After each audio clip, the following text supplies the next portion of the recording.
आज टोटोमेरिज्म का हम लोग सेकेंड लेक्चर पढ़ने वाले हैं। प्रीवियस लेक्चर में हम लोगों ने पढ़ लिया कि टोटोमर्स क्या होते हैं, ये किन किन कंपाउंडों के बीच में एग्जिस्ट करता है, कि उनके लिए क्या इसेंशियल कंडीशन है, ये सब हम लोग पहला वीडियो में ये चीज़ सीख लिए हैं। इस वीडियो में हम लोग सीखने वाले हैं कि जब कीटो और इनोल के बीच में अगर इक्विलिब्रियम एग्जिस्ट करता है तो दोनों में किन की अमाउंट ज़्यादा होगी। तो मैं आपको ये बताना चाहता हूँ कि 95% केसेस में कीटो का अमाउंट जो होती है इनोल से बहुत ज़्यादा होती है, यानी ये ट्रेस अमाउंट होते हैं या इवन 1% से कम इनकी अमाउंट होती है, और ये हमारा 99% से भी ज़्यादा होते हैं। ठीक है, इसका मतलब ये है कि हमारा कीटो जो है वो मोर स्टेबल होते हैं और इनोल जो होते हैं वो हमारा लेस स्टेबल होते हैं। इसके पीछे रीज़न क्या है कि इसकी बॉन्ड एनर्जी, यहाँ पर आप देखेंगे कि कार्बन और ऑक्सीजन की इलेक्ट्रोनेगेटिविटी ज़्यादा होती है कार्बन के रिस्पेक्ट में, तो हम कहेंगे कि बॉन्ड एनर्जी जो होगी वो कार्बन और ऑक्सीजन के बीच में जितनी होती है वो वैल्यू बहुत ज़्यादा होती है bond energy carbon between carbon के। ठीक है ना, यानी इसमें देखा गया है कि bond energy carbon carbon double bond का कम होते हैं, इनकी ज़्यादा होती है। जब बॉन्ड एनर्जी ज़्यादा होगी तो इसका अर्थ ये है कि स्ट्रेंथ जो होगी वो क्या होगी, ये ज़्यादा होगी। इनके रिस्पेक्ट में इसकी इनऑल की स्ट्रेंथ जो होगी वो क्या होगी, कम होगी। ठीक है ना, इसका अर्थ ये है कि अगर स्टेबिलिटी को चेक करें तो स्टेबिलिटी जो होगी वो कीटो ग्रुप की ज़्यादा होगी और इनऑल की स्टेबिलिटी जो होगी वो क्या होगी, कम होगी। यानी इसकी स्टेबिलिटी को कंपेयर करें तो इनऑल क्या होगी, कम होगी। तो ये मोर स्टेबल है और ये लेस स्टेबल है, तो मोर स्टेबल जल्दी लेस स्टेबल में कन्वर्ट नहीं करना चाहेंगे, लेकिन ये मोर स्टेबल लेस स्टेबल जो है वो जल्दी से इनमें कन्वर्ट कर जाएगा। इसलिए इक्विलिब्रियम साइन एक बड़ा और एक क्या होता है, छोटा यूज करते हैं। ये बड़ा का मतलब ये है कि ये जल्दी से इसमें कन्वर्ट कर गया है। इसका अर्थ ये है कि ये लेस स्टेबल है और ये हमारा क्या है, मोर स्टेबल है। यानी हम लिख सकते हैं कि ये लेस स्टेबल और ये क्या है, मोर स्टेबल। और ये कीटो जल्दी इनॉल में कन्वर्ट नहीं होंगे, इसीलिए इनकी साइन छोटा है और इसकी साइन लेंथ क्या है, बड़ा है। ठीक है, तो मैं ये कहना चाहता हूँ कि 95% या उससे भी ज़्यादा ये मेजर होते हैं, ये माइनर होते हैं। ठीक है ना, ओके, तो प्लीज़ इसको नोट करो। मैंने अभी बात किया कि लगभग 95% ज़्यादा जो होते हैं वो कीटो वाले मोर स्टेबल होते हैं, और कुछ जो 4-5% जो होते हैं उनमें इनॉल की कंटेंट ज़्यादा होती है, यानी इनॉल जो होंगे वो क्या होते हैं, मोर स्टेबल होते हैं। तो अब हम लोग बात करना चाहते हैं स्टेबिलिटी ऑफ इनॉल की। इनऑल यानी अगर इनऑल की अमाउंट अगर बढ़ाना है, इसका मतलब ये है कि उसकी स्टेबिलिटी ज़्यादा होनी चाहिए। अगर स्टेबिलिटी ज़्यादा है तभी जाके इनऑल कंटेंट बढ़ेंगे। तो कौन सा ऐसा फैक्टर है जो स्टेबिलिटी इनऑल को इंक्रीज करेगा, तो वो बात देखो कि अगर वही इनऑल की अमाउंट ज़्यादा होगी जिसमें एरोमेटिसिटी कैरेक्टर हो, यानी उसमें एरोमेटिक कैरेक्टर अगर आता है तो इनऑल की कैरेक्टर क्या होगी, बढ़ेगी, यानी उसकी कंटेंट की परसेंटेज इंक्रीज करेगी। एरोमेटिसिटी, अगर एरोमेटिसिटी नहीं दिख रहा है तो हमेशा कीटो का ज़्यादा होगी। दूसरी बात यह है कि अगर उसके अंदर हाइड्रोजन बॉन्डिंग अगर आता है तो भी इनऑल कंटेंट की वैल्यू क्या होगी, ज़्यादा होगी। ये दो फैक्टर जो है वो कीटो पर प्रीडोमिनेंट हो जाते हैं। ठीक है, एक एरोमेटिसिटी कैरेक्टर, एक हाइड्रोजन बॉन्ड। इसके बाद अगर इनऑल की कंटेंट को अगर अमाउंट बढ़ता है तो उसके अंदर देखना होता है कि कंजुगेशन होना चाहिए। अगर कंजुगेशन है तो इनऑल कंटेंट की परसेंटेज क्या होगी, जो पहले मैं बताता था कि ट्रेस अमाउंट होगी, उससे क्या होगा, इनहांस करेगा। तो ये जो 3 फैक्टर है ये सबसे इम्पोर्टेंट होते हैं। और एक और होता है nature of solvent, nature of solvent in which tautomers occurs, जिसमें टॉटोमर्स होते हैं उसमें जो सॉल्वेंट यूज करते हैं उनकी क्या है, नेचर पर डिपेंड करता है। ओके, और एक और है स्टेबिलिटी ऑफ अल्कीन। इन में डबल बॉन्ड तो होता है, तो स्टेबिलिटी ऑफ अल्कीन जिसकी ज़्यादा होगी वो क्या होगी, उसमें इनॉल कंटेंट की वैल्यू बढ़ेगी। तो ये 4-5 ऐसे टर्म है जो इनॉल कंटेंट को बढ़ाएंगे। एक ये है, एक और है अनस्टेबिलिटी ऑफ कीटो ग्रुप। अगर कीटो ग्रुप किसी भी कारण से अगर अनस्टेबल हो तो वो अपने आप को इनॉल कंटेंट में कन्वर्ट करना चाहे, तो उस सिचुएशन में इनॉल परसेंटेज हमारा बढ़ेगी। यानी हम ये कह सकते हैं कि ये 4-5 फैक्टर होने से इनॉल की स्टेबिलिटी क्या होगी, बढ़ेगी, इनऑल इंक्रीज करेगा। तो परसेंटेज ऑफ इनऑल जो होंगे वो डायरेक्टली प्रोपोर्शनल टू हम लिख सकते हैं स्टेबिलिटी ऑफ इनऑल।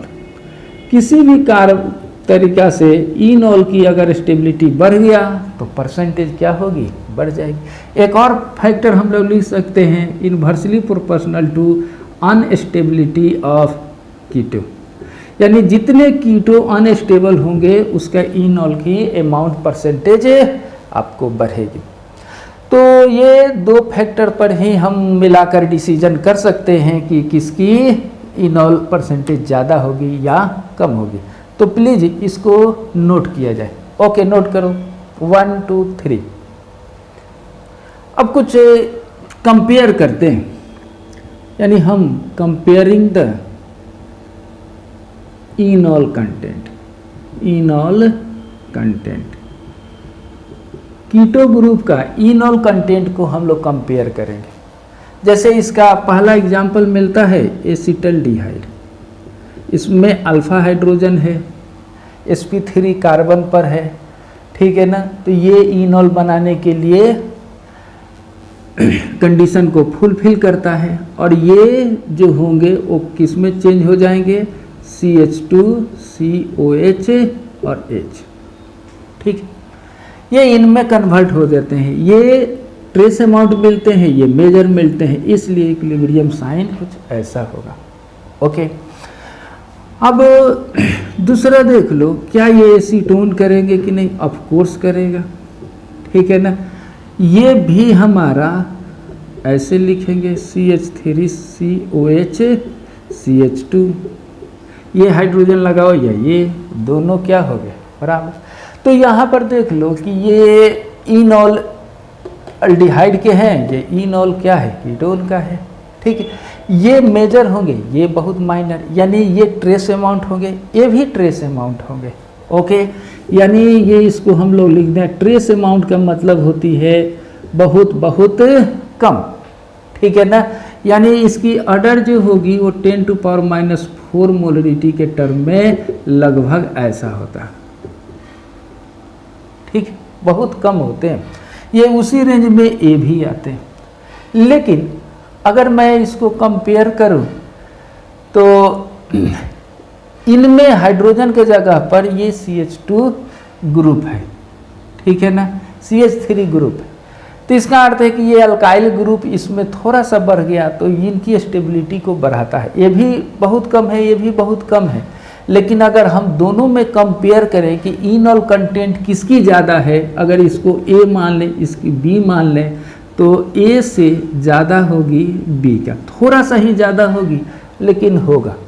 अगर हम इसको ऐसे देख लें, CH3 C डबल बॉन्ड हो CH2 CH3, ठीक है ना। ओके, इनमें जो इनॉल कंटेंट बनेगा वो भी ट्रेस अमाउंट होगा, लेकिन वो कुछ ऐसा दिखेगा। ओके, ये भी ट्रेस, ये भी ट्रेस, ये भी ट्रेस, इसके रिस्पेक्ट में ये बहुत कम कम होंगे। लेकिन अगर इनको हम कंपेयर करें A B C, यानी 3 कीटों का इनॉल की कंपेयरिंग करेंगे तो ए से ज़्यादा बी का होगा, बी से ज़्यादा क्या होगा, सी का होगा। क्यों? क्योंकि इसमें अल्कीन का जो ये फैक्टर जो है वो हमारा प्रिविलेज करेगा, प्रीडोमिनेंट करेगा। ये 2 अल्काइल ग्रुप से सब्स्टिट्यूटेड है, ये एक है, इसमें एक भी नहीं है, ठीक है ना। तो ये इस तरह से है। अगर हम इसको ऐसे एक कंपाउंड लिख दें CH3 ऐसे लिख दे, यानी मिथाइल विनाइल कीटोन ऐसे लिख दे। ओके, इसमें ये तो अल्फा हाइड्रोजन नहीं है बट ये है, ये भी हमारा बहुत कम बनेंगे लेकिन कुछ ऐसा बनेगा, ये इनॉल हुआ। लेकिन इन तीनों में इनकी अमाउंट ज़्यादा होगी। क्यों? क्योंकि देख लो यहाँ पर कंजुगेशन बढ़ रहा है। इसके पहले वाले वीडियो में देखो या इसके पहले वाले स्क्रीनशॉट में देखो कि उसमें हमने बताया था कि इनऑल कंटेंट को कैसे इंक्रीज किया जा सकता है। तो स्टेबिलिटी ऑफ अल्कीन में भी बताए थे और कंजुगेशन भी लिखे थे। पहले एरोमेटिसिटी कैरेक्टर बताए थे, हाइड्रोजन बताए थे। नो डाउट ये दोनों फैक्टर मिलते हैं तो इनकी इनऑल प्रीडोमिनेंट हो जाती है कीटों पर, लेकिन कंजुगेशन मिलने पर प्रीडोमिनेंट थोड़ा क्या बोलते हैं कीटों पर तो नहीं होता, लेकिन इनऑल कंटेंट की अमाउंट थोड़ा इन्हांस कर जाता है, बढ़ जाता है। तो अगर इसकी अमाउंट को अगर हम डी कहें तो ए से बड़ा बी है, बी से बड़ा सी है, और सी जो हो से ज़्यादा कौन होगा, किसकी अमाउंट डी का होगा, ठीक है ना। तो प्लीज़ इसको नोट करें। ओके, नोट करो 3, 2, 1। ओके, यहाँ पर हम एक ही तरह का 3 स्ट्रक्चर बनाए हैं। ओके, ये एसिटोफिनोन है, इधर अल्फा हाइड्रोजन नहीं है, इधर हाइड्रोजन अल्फा है, यानी ये इनऑल फॉर्म बना सकते हैं। ओके, इसको हम ए मान लेते हैं, इसको बी मान लेते हैं और ये सी मानते हैं। तीनों के कंपेयर करना है तो इसमें क्या करते हैं, एक हम NO2 ग्रुप लगा देते हैं, ठीक। यहाँ पर एक ये सा ग्रुप लगा देते हैं और यहाँ पर हम कुछ नहीं लगाते, ठीक है। पहले नीचे की बात देखें। ओके, इस साइड में तो नहीं होगा लेकिन इस साइड में होगा, यानी इसकी जो होगी हमारा इनऑल कंटेंट क्या होगा, कुछ ऐसे होगा COH और यहाँ पर क्या लिख दें CH2। ये हो गया हमारा इनऑल कंटेंट, ये हो गया कि नो डाउट ये भी मेजर है, ये माइनर है, बहुत कम है, ये पहले से जान लो। लेकिन यहाँ पर ध्यान से देखो कि कार्बन और ये कार्बन के बीच में डबल बॉन्ड, फिर यहाँ सिंगल, ये डबल, फिर single, double, single, double, single, इस तरह से कंजुगेशन क्या हो रही है, बढ़ती जा रही है। तो कंजुगेशन की वैल्यू अगर बढ़ेगी तो इनऑल की कंटेंट क्या होगी, इंक्रीज होगी। यानी मैं अगर यहाँ पर लिख दूँ कि कंजुगेशन अगर जितनी ज़्यादा होगी, इंक्रीज करेगी, इनऑल कंटेंट जो होगी उनके भी परसेंटेज क्या होंगे, बढ़ेंगे। जो पहले ट्रेस अमाउंट होते थे अब थोड़ा सा कंसिडरेबल अमाउंट होगा, ये इन्हांस करेगा। ओके, अगर मैं कहूँ कि अगर किसी भी तरीक़ा से ऐसे इस पर सब्स्टिट्यूएंट लगे हैं जो कंजुगेशन को बढ़ा दे, यानी इधर के इलेक्ट्रॉन को खींच कर क्या हो, इधर लगे, क्योंकि कंजुगेशन में ये देख लो ये इलेक्ट्रॉन विड्रॉइंग ग्रुप है, ठीक है ना, ये एरोमेटिसिटी भी है, ये इधर से इलेक्ट्रॉन अपने ओर खींच रहा है। तो अगर इसको ऐसे काम करने में कोई ऐसा एटम या ग्रुप ऑफ एटम अटैच हो जो इधर इलेक्ट्रॉन को विड्रॉ करे, कंजुगेशन बढ़ाए, तो हम कहेंगे कि इनऑल कंटेंट की स्टेबिलिटी बढ़ेगी या इसकी अमाउंट क्या होगी, इन्हांस करेगी। तो ऐसा ग्रुप, ठीक है ना, जो इलेक्ट्रॉन विड्रॉइंग नेचर के हों, यानी हम कह सकते हैं कि बेंजीन पर electron withdrawing group, electron withdrawing group EWG, ठीक है ना, विच जो इंक्रीज द कंजुगेशन, ठीक है ना, इंक्रीज द स्टेबिलिटी ऑफ इनऑल, इनऑल की स्टेबिलिटी को क्या करेगा, बढ़ा देगा। तो यहाँ पर देख लो NO2 जो है वो हमारा एक स्ट्रॉन्ग इलेक्ट्रॉन विड्रॉइंग ग्रुप है, ठीक है। अगर कोई स्टूडेंट नहीं जानता है तो बस थोड़ा सा इसको याद रखें, फिर आगे वाले कंटेंट में हम लोग पढ़ेंगे। इसको CH3O अल्कोक्सी ग्रुप में ये जो है ये इलेक्ट्रॉन डोनेटिंग ग्रुप है, ये लोन पेयर इधर रिजोनेंस शो करेगा, तो ये इधर इलेक्ट्रॉन सप्लाई करेगा, तो इसको इलेक्ट्रॉन डोनेटिंग ग्रुप कहेंगे। तो इलेक्ट्रॉन डोनेटिंग ग्रुप जो है कंजुगेशन के इफेक्ट को कम करता है, इसलिए ये हमारा इसका इनॉल जो होगा इनके रिस्पेक्ट में कम होगा। तो ये इलेक्ट्रॉन विड्रॉइंग ग्रुप बढ़ा दिया, ये घटा दिया, और ये स्टैंडर्ड हमारा है क्योंकि इसी के रिस्पेक्ट में इलेक्ट्रॉन विड्रॉइंग ग्रुप और इलेक्ट्रॉन डोनेटिंग ग्रुप लगा है, ये नहीं है, ये बराबर है, ठीक है ना। तो इसका मतलब ये है कि अगर हम इनॉल कंटेंट की बात अगर देखें, ऊपर लिख देता हूँ, इनॉल कंटेंट जो होगा किसका, ये क्वेश्चन में ABC का, वो सबसे ज़्यादा किसका होगा, A का, फिर आएगा C का, और सबसे कम होगा B का, ठीक है। तो किसी भी तरीके से ऐसा है, अगर मान लो जो कि दो ऐसे हैं, सिर्फ NO, पहले इसको लिखो फिर कुछ क्वेश्चन बताता हूँ, ठीक है ना। ओके, पहले इसको नोट कर लो, स्क्रीनशॉट लो, 3, 2, 1। ओके, अगर क्वेश्चन यही हो, NO2 ग्रुप हो, एक NO2 यहाँ पर लगा हो, एक NO2 यहाँ पर लगा हो, यहाँ पर, एक NO2 यहाँ पर लगा हो, ठीक। इसको ये मान लो, इसको B मान लो, इसको C। इस सेकेंड नंबर क्वेश्चन लिख लो। अब कहें कि इसकी इनॉल कंटेंट किसकी ज़्यादा होगी, तो नो डाउट जितने इलेक्ट्रॉन विड्रॉइंग ग्रुप जितने ज़्यादा प्रिवेल करेगा उतना ही वो होगा। तो ध्यान से देखो, ये मेटा पोजीशन पर है, ये पैरा पर है, ये अर्थो पर। तो इंडक्टिवली ये ज़्यादा इलेक्ट्रॉन विड्रॉइंग ग्रुप है पारा पर, ऑर्थो पारा पर रिजोनेंस हो करता है, तो ये रिजोनेंस से तो कंपेयर बराबर है, लेकिन इलेक्ट्रॉन विड्रॉइंग ग्रुप ज़्यादा है, इसलिए यहाँ पर C प्रिविलेज करेगा, फिर B करेगा। ये मेटा पर रिजोनेंस नहीं करता है, सिर्फ इंडक्शन करता है, तो सबसे कम जो होगी वो क्या होगी, सबसे कम जो होगा वो B का होगा, उसके बाद A, ऐसा CAB इस तरह से, ठीक। तो ऐसे हम लोग लिख सकते हैं, तो प्लीज नोट करो। ओके, अब बात करेंगे हम लोग ऐसा इनॉल अमाउंट जो कीटो से ज़्यादा हो, ठीक है। हेडिंग लिख देते हैं, मोर कंटेंट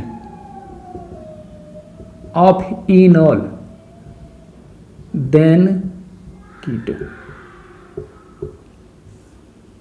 ठीक। तो इसमें देखना जरूरी है कि जो इनॉल प्रोडक्ट हो वो एरोमेटिसिटी कैरेक्टर एग्जिस्ट करता हो, हाइड्रोजन बॉन्डिंग लगा हो, तभी जाकर वो इनॉल क्या होगी, ज़्यादा होगी। जैसे उसका कुछ एग्जाम्पल बताता हूँ, उसे देखें। जैसे एक स्टैंडर्ड एग्जाम्पल है, कॉमन एग्जाम्पल है कुछ इस तरह से, या यूँ कहें दिस और ये कीटो ग्रुप, यहाँ हाइड्रोजन है, ये हाइड्रोजन, ओके।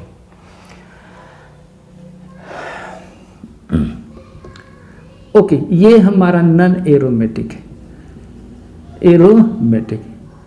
अगर aromatic, anti aromatic, non aromatic पर अगर हम कंपेयर करते हैं तो सबसे ज़्यादा एरोमेटिक मोर स्टेबल होते हैं, उसके बाद नॉन एरोमेटिक, फिर एंटी एरोमेटिक। तो ये नॉन एरोमेटिक जो है वो मोर स्टेबल नहीं है, ठीक है ना।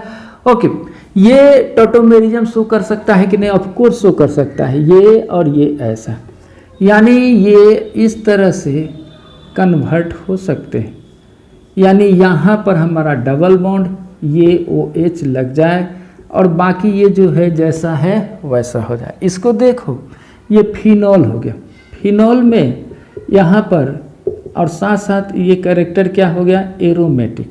और हम लोग जानते हैं कि एरोमेटिक जो है वो मोर स्टेबल क्या है, किससे, नॉन एरोमेटिक से।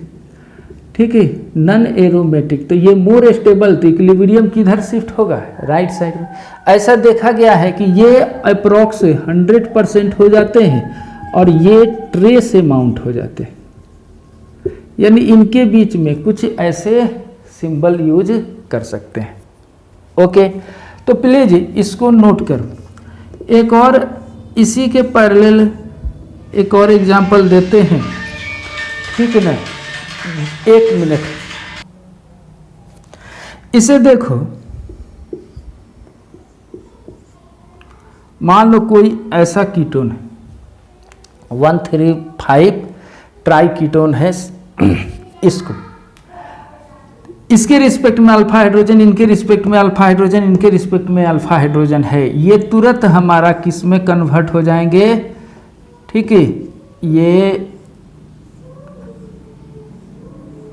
दिस ऐसे और ये OH, ये OH, OH, ठीक है ना, 135 ट्राई हाइड्रोक्सी बेंजीन में ये कन्वर्ट हो गए। ये हमारा एरोमेटिक है, ठीक, एरोमेटिक है, ये सब नॉन एरोमेटिक है। तो इसका अर्थ ये है कि इसके रिस्पेक्ट में मोर स्टेबल। तो ये देखा जाता है कि ये जो है लगभग सब 100% के आसपास आ जाते हैं और ये ट्रेस अमाउंट रहता है। तो यहाँ पर हमने देखा कि जो इनॉल कंटेंट में एरोमेटिसिटी अचीव करता है वो क्या होता है, कीटो से इन्हांस कर जाता है, उसकी अमाउंट क्या हो जाती है, बढ़ जाती है। जितने ज़्यादा परसेंटेज ये मिलेंगे, भले स्टेबिलिटी बढ़ेगी, उतना ही ज़्यादा इनकी परसेंटेज बढ़ेगी। Okay, please note it. जैसे एक एग्जांपल देते हैं, और सपोज करो कि ये हमारा साइक्लोपेंटेन है, इन पर 1,2 पर डाईओन है, 1,2 डाईओन है और ये साइक्लिक है। हो सकता है 4 कार्बन हो, 5 कार्बन हो, 6 कार्बन हो, लेकिन 1,2 डाईओन है। ओके, इसको ध्यान से देखो कि ये ऑक्सीजन की इलेक्ट्रोनेगेटिविटी ज़्यादा होती है तो इस पर माइनस, इस पर प्लस, सेम टू सेम कहानी, इन पर माइनस, इन पर प्लस। ये दोनों कार्बोनाइल कार्बन जो है नेबर में है, आजू बाजू में है, और दोनों पर सेम चार्ज है, तो सोच सकते हैं कि दोनों के बीच में क्या होगी, repulsion. Same to same oxygen भी आजू बाजू पर है, दोनों पर सेम चार्ज है, तो इन पर भी क्या होगा, रिपल्सन होगा। यानी ये जो हमारा ये डाइपोल बनाया है वो हर डाइपोल आपस में रिपल्सन होगा। रिपल्सन होगा तो एनर्जी क्या होगी बताओ, रिपल्सन हमारा है ज़्यादा है तो एनर्जी भी क्या होगी, बढ़ेगी। रिपल्सन ज़्यादा होने से एनर्जी क्या हो जाती है, बढ़ जाती है, ठीक है ना। ओके, तो एनर्जी बढ़ेगा तो स्टेबिलिटी जो होगी वो हमारा क्या होगा, डिक्रीज हो जाएगा। शुरू में ही बताए थे कि इनॉल कंटेंट की अमाउंट कब बढ़ती है, तो या तो इनॉल में स्टेबिलिटी बढ़ जाए या कीटो की स्टेबिलिटी घट जाए। तो कीटो की स्टेबिलिटी अगर घट जाएगा तो उसकी जो इनॉल अमाउंट बनेगी वो क्या होगी, कीटो पर प्रीडोमिनेंट हो जाएगी। तो हम यहाँ पर देख लो, यहाँ पर अल्फा हाइड्रोजन है ही, तो ये अल्फा हाइड्रोजन से ये टोटोमेराइज हो जाएंगे। ये टोटोमेराइज होकर कुछ इस तरह से ये कैरेक्टर, यानी इसमें OH यहाँ पर आ जाएगा डबल बॉन्ड, ये OH यहाँ पर आ जाएगा डबल बॉन्ड। ये अब इनके बीच में ऐसा रिपल्सन नहीं होगा। साथ साथ ये OH का भी आप ध्यान से देखो, ये H हो गया, ये ऐसे हो गया, ये ऑक्सीजन है, ठीक है ना, और ये हाइड्रोजन। हाइड्रोजन ऑक्सीजन से अटैच है तो इस पर हाईली पॉजिटिवली चार्ज आता है।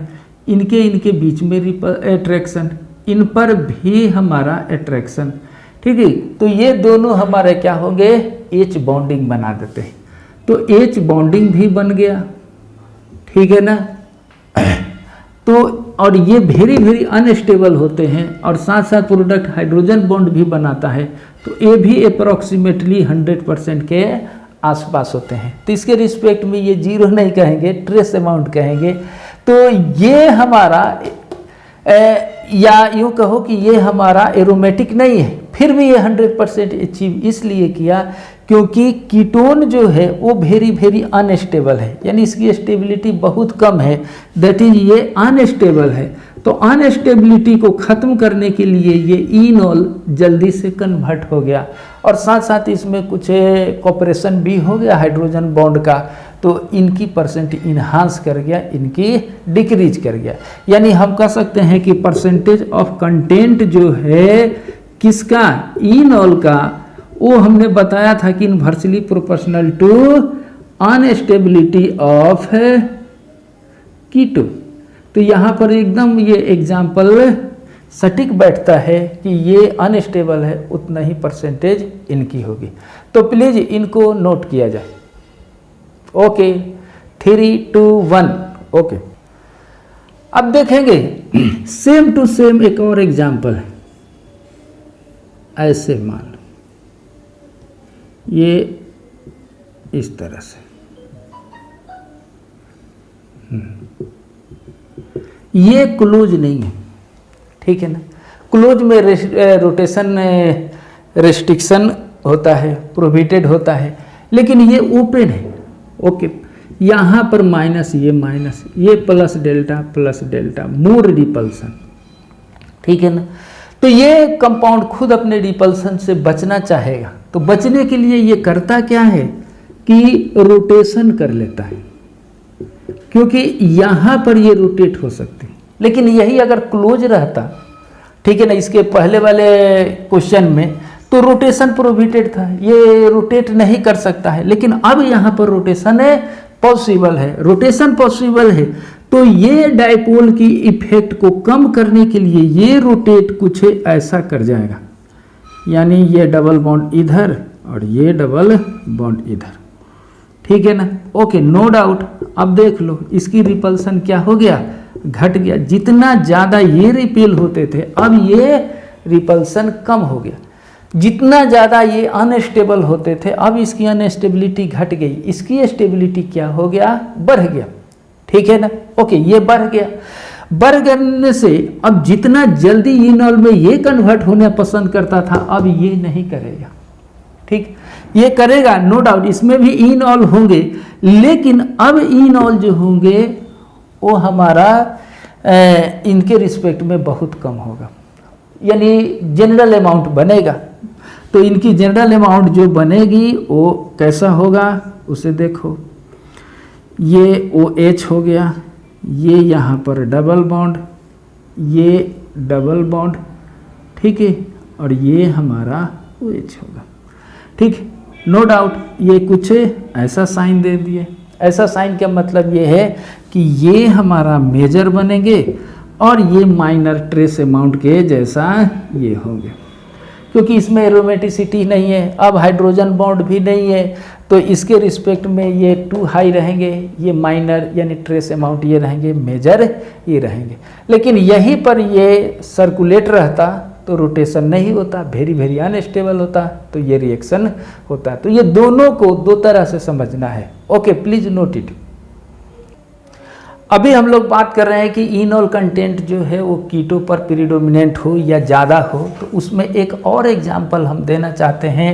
Active methylene group exist between diketo, यानी एक्टिव मिथाइलिन ग्रुप, यानी कुछ इस तरह से एक हमारा यूनिट हो, यानी यहाँ पर एक्टिव मिथाइलिन ग्रुप है, यानी इस फॉर्मेट का हो। जैसे एक एग्जांपल देते हैं, इसको ऐसे देख लो, ये CH2, ये C डबल बॉन्ड, यहाँ मान लो ये ऐसा, यही इसके ऊपर ऐसे बनाए हैं। इसको CH2 को हम लोग क्या नाम देते हैं, active methylene group, methylene group, ठीक है ना। ओके, ये एक्टिव मिथाइलिन ग्रुप पर 2 हाइड्रोजन है। ये दोनों हाइड्रोजन जो है वो हमारा एसिडिक इन नेचर है। एसिडिक के पीछे रीजन क्या है उसे देखो कि ये हाइड्रोजन अगर हटेंगे तो ये नेगेटिव चार्ज इलेक्ट्रॉन्स इनके साथ कंजुगेशन करेगा, रिजोनेंस करेगा। ओके, रिजोनेंस करेगा तो इसकी स्टेबिलिटी क्या होगी, बढ़ेगी। इसलिए ये हमारा हाइड्रोजन एसिडिक नेचर है। इस कीटो के रिस्पेक्ट में ये अल्फा पोजीशन पर है, तो अल्फा पोजीशन sp3 भी है, हाइड्रोजन भी है, इसके साथ ये इनॉल बनेगा, ठीक है। तो ये इनॉल कंटेंट हमारा बनेंगे। तो इनॉल कंटेंट बनेगा तो हम क्या करते हैं, इसको ऐसे दिखाते हैं, ठीक है, यहाँ OH लिख देते हैं, ये डबल बॉन्ड ऐसा कुछ इस तरह से ये बनेगा, ठीक। अब ये इनॉल की स्ट्रक्चर को ध्यान से देखो, यहाँ पर डबल बॉन्ड लिख देते हैं, दिस, और ये ऑक्सीजन और ये हमारा हाइड्रोजन ऐसे लिख देते हैं, ठीक है, ओके। या आप ऐसे लिख दो हाइड्रोजन, ठीक है, ऐसे लिख दे। अब यहाँ पर देखो ये double bond, single bond, double bond, single bond, यानी यहाँ से यहाँ तक ले कंजुगेशन हो गया, ओके।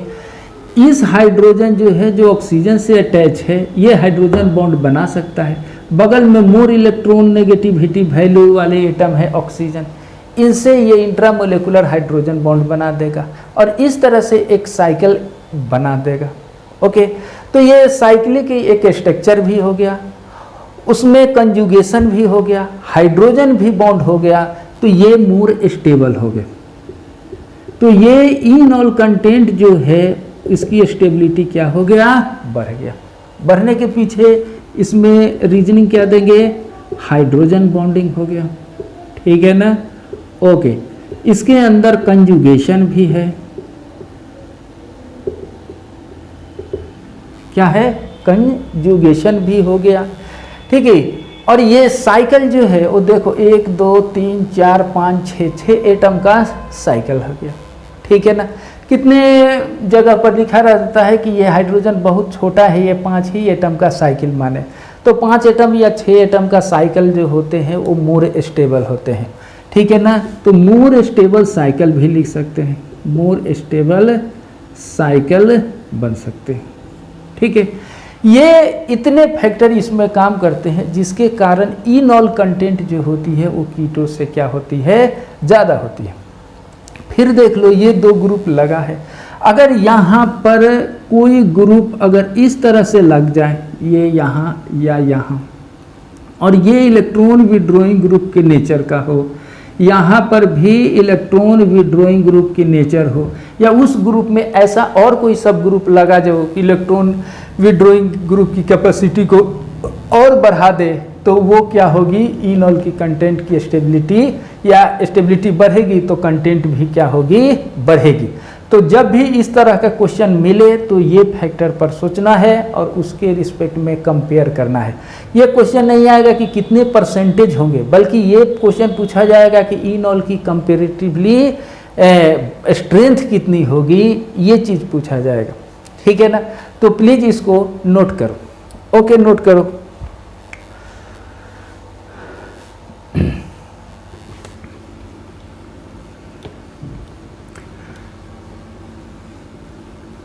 कुछ ऐसे एग्जाम्पल अब देते हैं जो 1 बाय 1 करके बनाओ, ठीक। जैसे इसे देख,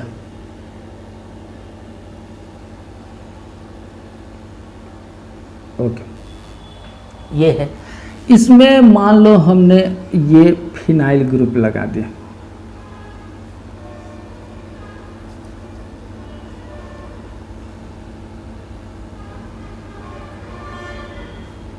ओके, ये फिनाइल ग्रुप, ये भी फिनाइल ग्रुप लगा दिया, डाइफिनाइल ग्रुप हो गया। इससे लगेगा कि जो इनॉल कंटेंट बनेंगे उससे क्या होगी, इनकी कंजुगेशन को बढ़ा देगा, ठीक है ना। कंजुगेशन को ये क्या होंगे, इन्हांस कर देंगे। कैसे होगा उसे देखो, मान लो ये इस तरह से ये OH आया, ये डबल बॉन्ड हुआ, कुछ ऐसा हो गया, ये एरोमेटिक कंपाउंड ऐसे लगा दिए, इनको ये लगा दिए 30 30 30, ओके। इनमें ये हमारा हाइड्रोजन बॉन्ड ऐसे बन गया, ठीक, साइक्लिक हो गया, ओके।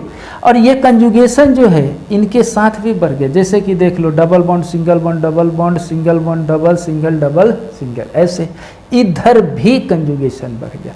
तो कंजुगेशन बढ़ा, हाइड्रोजन बन गया, तो इनसे ज़्यादा ये स्टेबल हो गए, इसलिए ये इस तरह से और ऐसे लगा दी। अगर यहाँ पर ऑर्थो या पारा पर अगर हम more strong electron withdrawing group और लगा दें, जैसे यहाँ पर देखो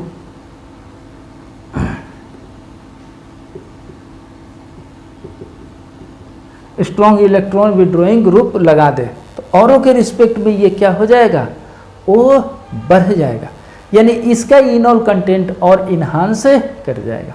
ठीक है, तो ये पहले नोट कर लो, या मैं डायरेक्ट लिख देता हूँ, आप उसी को नोट करना। ये समझ में आ गया ना? ओके, मैं डायरेक्ट लिखता हूँ। ओके रुको, देखो 3 स्ट्रक्चर हमने बता दिए, ठीक है ना। और यहाँ पर क्वेश्चन लिखे हैं कंपेयर द इनॉल कंटेंट, यानी इसको ए मानो, इसे बी मानो, सॉरी इसको बी मानो और ये हमारा सी। अब यहाँ पर तीनों तो एक ही जैसा है, इनमें हम सब्स्टिट्यूएंट लगा देते हैं, वही पारा पोजीशन पर NO2 ये दिस, यहाँ पर OCH3 लगा दो, ये भी OCH3 लगा दो और इसको खाली छोड़ दो। तीनों को कंपेयर करो तो इसका भी इनॉल मिलेगा, इनका भी मिलेगा, इनॉल इनका मिलेगा, लेकिन सबसे ज़्यादा इनॉल जो होगा वो A का मिलेगा, फिर किसका मिलेगा, C का, और फिर मिलेगा B का, क्योंकि ये जो ग्रुप है EDG है, इलेक्ट्रॉन डोनेटिंग ग्रुप, और ये जो है इलेक्ट्रॉन विड्रॉइंग ग्रुप, यानी ये कंजुगेशन को इन्हांस कर देगा, ये कम कर देगा, ये स्टैंडर्ड है। तो बीच में ये रहेगा, डिक्रीज ये करेगा, इंक्रीज ये करेगा, तो इस तरह से ये हमारा कंपाउंड बनेगा। ठीक है ना? ओके, प्लीज इसको नोट करो। ठीक, कहा जाता है कि इसकी परसेंटेज 95% हो गया। अगर ये 95 है तो ये ग्रेटर देन 95, मान लो 98 लिख दो, ठीक है ना। इसका 95 से कम होगा तो इसको लिख दो 89। ये क्वेश्चन नहीं है कि ये 89 है कि 88 है, ये बात नहीं, ये तो लैब की है, जो टेस्ट करके जितना निकाल के लिख दिया उतना हमको लिखना है। लेकिन कंपेरेबिलिटी हम सोच सकते हैं कि इनकी ज़्यादा क्यों, इनकी कम क्यों, इनकी कम क्यों। Please note it, taking a screenshot. Okay, 3, 2, 1। Okay, फिर देखेंगे, एक और क्वेश्चन देता हूं, इसे देखें 1, 2 और 3, ये क्वेश्चन, इसमें भी कीटो फॉर्म में है, लेकिन इसका इनॉल परसेंटेज को कंपेयर करना है। ठीक है, तो अभी हम लोगों ने देखा कि दोनों पर अगर फिनाइल है तो उसकी जो परसेंटेज जो था वो 89 के आसपास था। ओके, अब इनकी जो परसेंटेज जो होगी थोड़ा सा क्या हो जाएगी, वो कम हो जाएगा। ठीक है, मान लो इसकी 88% है, ठीक, इसकी जो है 76% है और इनका जो है 85% आता है। थोड़ा सोचने की बात है। 88 का मतलब क्या है कि ये फिनाइल ग्रुप है, कंजुगेशन इंक्रीज करता है, ये इंक्रीज नहीं करता है, नो कंजुगेशन। इसको हम लोग इलेक्ट्रॉन डोनेटिंग ग्रुप बोलते हैं, EDG। ठीक है ना? ओके, अब एक क्या हुआ कि इलेक्ट्रॉन डोनेटिंग ग्रुप और एक बढ़ गया, तो देख लो परसेंटेज क्या हो गया, फिर डिक्रीज हो गया। नो डाउट हाइड्रोजन जो है न इलेक्ट्रॉन विड्रॉइंग ग्रुप है, न ही इलेक्ट्रॉन डोनेटिंग ग्रुप है। तो इसका अर्थ ये है कि इलेक्ट्रॉन अगर डोनेटिंग ग्रुप की वैल्यू अगर बढ़ते जा रही है तो परसेंटेज क्या होगी, होते जाएगी। जैसे यहाँ मिथाइल का जगह पर आइसोप्रोपाइल लगा दो, यहाँ पर भी आइसोप्रोपाइल लगा दो, तो और क्या हो जाएगा, आपको डिक्रीज हो जाएगा। तो इलेक्ट्रॉन डोनेटिंग ग्रुप जो है वो क्या करता है, इनॉल कंटेंट को घटाता है, लेकिन ये जो अमाउंट है उसको हम लोग क्या होगा, बढ़ेगा। ज़्यादा डोनेटिंग हो जैसे रिजोनेंस के थ्रू, वो परसेंटेज और कम कर देता है, जो बता रहा हूँ। प्लीज़ इसको नोट करो। जैसे देखो ये CH3 लिख दो, ये O और यहाँ पर CH2 CH3 ऐसा लिख दो। ठीक है ना? ये हमारा ग्रुप क्या है, इलेक्ट्रॉन डोनेटिंग ग्रुप, और ये इससे रिजोनेंस के थ्रू ये इलेक्ट्रॉन्स देगा, ये ज़्यादा इफेक्टिव होते हैं। ओके, ज़्यादा इफेक्टिव हो गए तो इसका मतलब डोनेटिंग ग्रुप की कैरेक्टर और इंक्रीज हो गया। जैसे ये इंक्रीज हो गया तो इसकी इनॉल कंटेंट क्या होगी, घट जाएगी। और मैं बताना चाहता हूँ कि इसकी परसेंटेज जो देखा गया है वो मात्र 8% का है। इसका अर्थ ये है कि कीटो ग्रुप जो होगी वो 92 होगी, यानी ये मेजर होगा और इसका इनॉल क्या होगा, वो तुरंत घट जाता है। ठीक है ना। तो इस तरह से ये वैल्यू जो होगी वो डिक्रीज हो जाती है। तो जितने इलेक्ट्रॉन डोनेटिंग ग्रुप हो वो इनॉल कैरेक्टर को घटाता है। एक और यहीं पर समझाता हूँ, देखो ये CH2, ये ऐसा दिस, ऐसे मैं लिख दिया। ये हाइड्रोजन हमारा एसिडिक होते हैं, ध्यान से देखो। ये एसिडिक हाइड्रोजन जितने जल्दी हटेंगे ये उतना ही जल्दी रिएक्शन फास्ट होगा, इतना ही इनॉल परसेंटेज क्या होंगे, हमारा मोर स्टेबल होगा। तो ये अगर हटता है हाइड्रोजन तो यहाँ पर क्या होगी, नेगेटिव चार्ज आएगी। तो इस हाइड्रोजन के पर अगर सपोज करो कि हम एक ऐसा ग्रुप यहाँ पर लगा दें जो इनको स्टेबलाइज करे, ठीक है। जैसे कि यहाँ पर अगर इलेक्ट्रॉन विथड्रॉइंग ग्रुप अगर लगा दिए तो ये नेगेटिव चार्ज को स्टेबलाइज करेगा, इसकी चार्ज की वैल्यू को कम करेगा। तो इसका अर्थ ये है कि इन ऑल कंटेंट को क्या होगा, बढ़ा देगा। लेकिन अगर यही पर ये इलेक्ट्रॉन डोनेटिंग ग्रुप अगर लगा दे, जैसे मिथाइल, इथाइल, आइसोप्रोपाइल, तो इनको स्टेबलाइज नहीं करेगा, इसकी नेगेटिव चार्ज को और बढ़ा देगा। तो इन ऑल कंटेंट क्या हो जाएंगे, वो घट जाएंगे। ठीक है ना। जैसे एक और एग्जांपल हम यहीं पर देते हैं, इसे मिटा देते हैं कि जैसे इसे देखो CH3 C double bond O CH2 C double bond O CH3, इस तरह से है तो ये 76% देता है। ओके, लेकिन यहीं पर अगर हम यहाँ पर मिथाइल ग्रुप अगर लगा देते हैं, इलेक्ट्रॉन डोनेटिंग ग्रुप, तो ये 76 से घटकर 46% हो जाता है। देखो, तो इसका अर्थ ये है कि ये एक्टिव मिथाइलिन ग्रुप की एक्टिविटी एसिडिक नेचर को ये क्या कर दिया, डिक्रीज कर दिया, इसलिए इनकी परसेंटेज क्या होगी, घट जाएगी। तो यानी यहाँ पर एक्टिव मिथाइलिन ग्रुप पर जो ये हाइड्रोजन एसिडिक बनाने के लिए जितने इलेक्ट्रॉन विथड्रॉइंग ग्रुप होगी उसकी वैल्यू बढ़ेगा और इलेक्ट्रॉन डोनेटिंग ग्रुप होगी उनकी वैल्यू कम होगी। हमने आपको एक स्टैंडर्ड परसेंटेज दे दिया, देखो ये 46% है और सब बढ़ते जाएंगे तो इनकी वैल्यू क्या होगी, घटते जाएगी। ठीक है ना। तो मैं यहाँ पर यही कहना चाहता हूँ कि इनॉल कंटेंट में कौन ज़्यादा होगा, यानी ये 1 पर है और ये 3 पर है, यानी 1,3 डाई कीटो, ठीक है ना, कंटेनिंग एक्टिव मिथाइलिन ग्रुप, इसको हम लोग कह सकते हैं कंटेनिंग मिथाइलिन ग्रुप।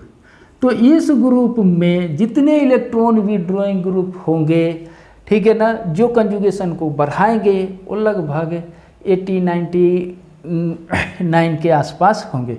इन पर जो इलेक्ट्रॉन विथड्रॉइंग ग्रुप होंगे वो इनकी वैल्यू को बढ़ाएंगे, इलेक्ट्रॉन डोनेटिंग होंगे उनकी वैल्यू को घटाएंगे। ये जो भी वैल्यू अगर आएगा तो इसकी इनॉल कंटेंट जो होगी कीटो से कम होगी, क्योंकि मिथाइल सबसे छोटा है तो ये 46 इतना बड़े होते जाएंगे और घटते हुए जाएंगे। ये याद रखना है, प्लीज़ नोट इट।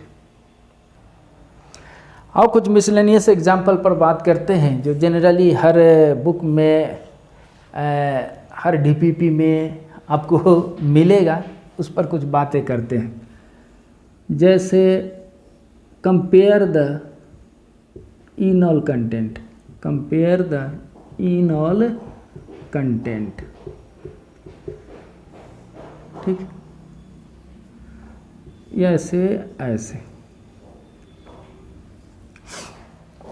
ये सभी DPP में सभी बुक्स में इस तरह के क्वेश्चन भरे पड़े। तो देख लो यहाँ पर तो sp2 है, ये हाइड्रोजन एसिडिक क्या बोलते हैं, टॉटोमर्स नहीं शो करेंगे लेकिन ये करेगा, तो ये क्या होगा,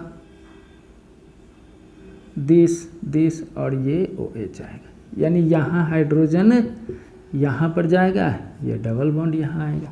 ठीक है ना। ओके, ये इनमें ये इनमें। Alternate double single double bond है, कंजुगेशन है, लेकिन ये एंटी एरोमेटिक है। क्यों? क्योंकि जो कंजुगेशन में इलेक्ट्रॉन इन्वॉल्व हैं वो 2 पेयर हैं, इवन है, इसलिए ये एंटी एरोमेटिक है। तो ये वेरी लेस होंगे और ये हमारा नॉन एरोमेटिक है। तो कहा जाता है कि ये लगभग ट्रेस अमाउंट होते हैं। ट्रेस अमाउंट इसलिए होते हैं कि ये अनस्टेबल है, तो अनस्टेबल जल्दी से नहीं बनेगा, बल्कि ये ऐसे बनेगा। ठीक, दूसरा देख लो, यानी हम कहेंगे कि कीटो के अमाउंट इनॉल से बहुत ज़्यादा है। ठीक है, ये अप्रॉक्सीमेटली 10 to 100%, ये 10 to 0% करेगा। ठीक, एक और एग्जाम्पल ऐसे मिलते हैं।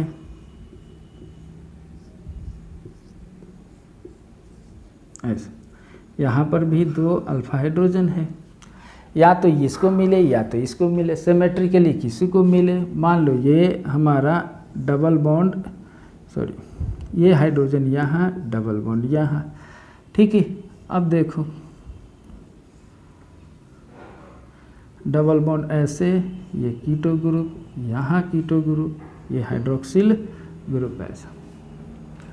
ठीक है, sp2 sp2 sp2 sp2 एक ही प्लेन में है। ये पाई इलेक्ट्रॉन्स एक पेयर है, पूरे कंजुगेशन करेगा, तो ये हमारा कैसा नेचर का हो जाएगा? एरोमेटिक। एरोमेटिक जिसको कम आते हैं वो वीडियो लेक्चर देखेंगे एरोमेटिसिटी का, तो और अच्छा समझ में आए। यानी ये इनमें कन्वर्ट हो जाएगा, लेकिन ये जल्दी इनमें कन्वर्ट नहीं होगा। ये 10 to 100% होंगे, ये मेजर, ये माइनर। ठीक है ना, प्लीज इसको नोट करो। एक और क्वेश्चन देते हैं।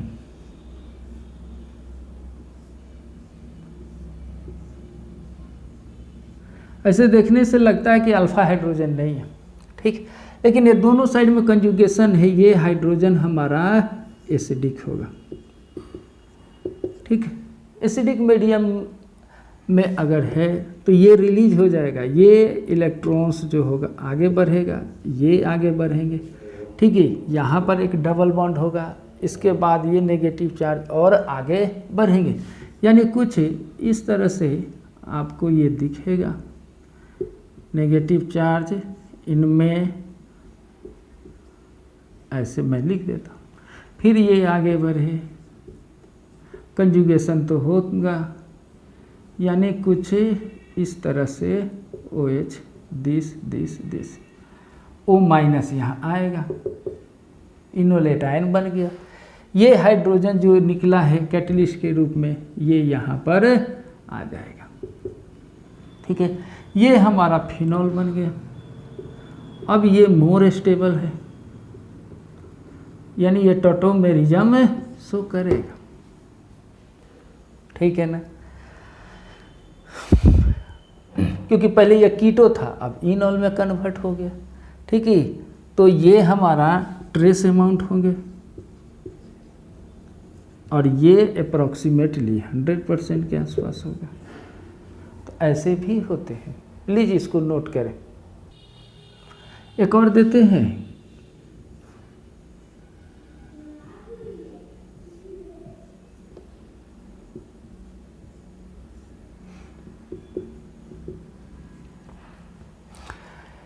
क्या ये इनॉल कंटेंट होगा कि नहीं? ऑफ कोर्स होगा। ये हाइड्रोजन यहाँ चला जाएगा। अब इसकी मैकेनिज्म को समझाओ, ये ऐसे OH चले जाएंगे। ठीक, ये एरोमेटिक हो गया, हाइड्रोक्सिल ग्रुप है। ये हमारा इनॉल, ये मोर स्टेबल है, ये मेजर, ये माइनर हो जाएंगे। ठीक है, लेकिन ये टॉटोमर शो करेगा। Okay, please note it.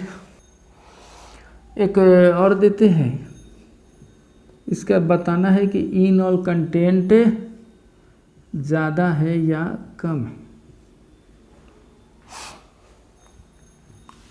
ये मान लो, या ऐसे लिख, ये कीटो। ठीक, इसका इनॉल ज़्यादा होगा कि कम होगा? तो यहाँ अल्फा हाइड्रोजन है, ये तुरंत किस में कन्वर्ट हो जाएगा, ये तो ऐसा है ही, ये दिश है, ये OH, ये होगा। तो गौर से देखो, ये और ये एंटी एरोमेटिक हो गया, तो लेस स्टेबल, तो ये मेजर, ये ट्रेस अमाउंट, और ये मेजर हमारा बनेगा। Please note it. तो हम लोगों ने देख लिया कि कुछ ऐसे एग्जाम्पल्स हम लोगों को मिलने वाला है जिसमें इनऑल कंटेंट की परसेंटेज जो हो जाती है वो इंक्रीज हो जाती है। उसके पीछे भी कंडीशन हम लोगों ने देख लिया। ओके, अब एक लास्ट टर्म बच जाता है कि nature of solvent, nature of solvent in which reaction is carried out. ठीक है, आगे आपको पढ़ाएंगे दो तरह के सॉल्वेंट होते हैं, पोलर और नॉन पोलर।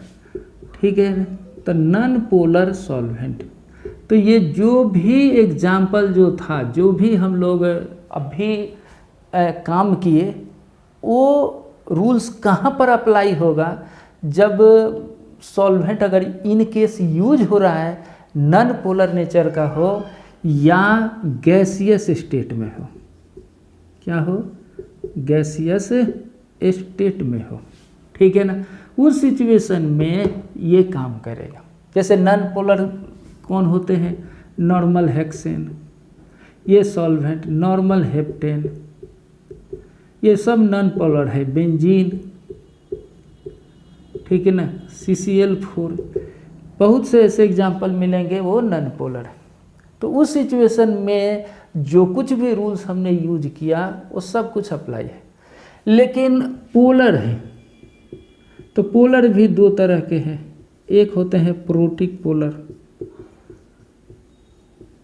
एक बोलते हैं एप्रोटिक पोलर। तो प्रोटिक पोलर जो होती है, हाइड्रोजन बॉन्ड बनाने की जो कंसेप्ट होता है, कंडीशन होता है, वो इनमें होता है। जैसे HOH, हाइड्रोजन हायर इलेक्ट्रोनेगेटिविटी से अटैच हो, अल्कोहल हो, अमोनिया हो, ये सभी क्या है, प्रोटिक पोलर हो।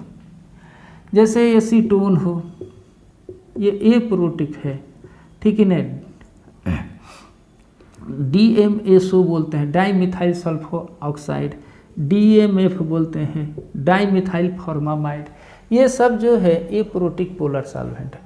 तो किसी भी तरह का अगर पोलर हम यूज करते हैं तो उसमें इनऑल की कंटेंट कम हो जाती है। यानी हम कह सकते हैं कि इनऑल कंटेंट, ठीक है ना, डिक्रीज। ठीक है ना, इन खास करके पोलर सॉल्वेंट में। तो पोलर सॉल्वेंट में ऐसे, अब क्वेश्चन है कि क्यों डिक्रीज कर जाता है। तो ध्यान से देखो, इनऑल कंटेंट जो होते थे उसमें क्या होता था, ये ऑक्सीजन ऐसे, और इन पर जो आते थे OH, हाइड्रोजन बॉन्ड बनाते थे ऐसे। ठीक है ना, तो हाइड्रोजन बॉन्ड बनने से स्टेबिलिटी बढ़ता था, स्टेबिलिटी बढ़ेगा तो इनऑल कंटेंट बढ़ेगा। लेकिन जैसे इसमें हम लोग प्रोटिक पोलर सॉल्वेंट यूज करते हैं खास करके, तो ये जो ऑक्सीजन जो है, इससे वाटर जो है वो क्या होता है, ये पहले से ही एसोसिएट हो जाते हैं। अगर वाटर सॉल्वेंट है तो इस कार्बन ऑयल ऑक्सीजन पर क्या होगा, एसोसिएट होगा, जल्दी से ये इनऑल में कन्वर्ट ही नहीं होंगे। अगर इन केस हो भी गया तो एक ऑक्सीजन के सराउंडिंग पूरे वाटर क्या हो जाते हैं, कवरअप हो जाते हैं, क्योंकि उस पर भी हाइड्रोजन पर पॉजिटिव चार्ज है। तो जो रिमेनिंग ऑक्सीजन बचता है उसके सराउंडिंग क्या होते हैं, एक कवर कर देते हैं, क्लस्टर का फॉर्मेशन कर लेते हैं। तो हाइड्रोजन बॉन्ड इनऑल कंटेंट को होने नहीं देते हैं, और जब हाइड्रोजन बॉन्ड नहीं होगी तो स्टेबिलिटी बढ़ेगा ही नहीं। तो इसलिए परसेंटेज जो हो जाते हैं वो कम हो जाते हैं, या यहाँ तक कम हो जाते हैं कि इनऑल की जो अमाउंट है वो भी 50% से कम हो जाते हैं, बहुत कम हो जाते हैं। उस केस में कीटो ग्रुप जो होते हैं वो प्रीडोमिनेंट हो जाते हैं। तो इनऑल प्रीडोमिनेंट जो होगी वो जान लो कि सॉल्वेंट की नेचर इस तरह का होना जरूरी है। तो ये रहा हम लोगों का टॉटोमेरिज्म का ये लास्ट लेक्चर। ठीक है ना। तो मेरे दोनों वीडियो आप देखते रहे। कोई भी अगर प्रॉब्लम है तो कमेंट सेक्शन में लिखें, या हमारे जो नंबर हैं उस पर फ़ोन करें, व्हाट्सअप करें और कोई रीज़न बचे, ठीक है ना। ओके, तो यहीं पर लेते हैं विराम, फिर मिलते हैं नेक्स्ट वीडियो के साथ। Okay bye.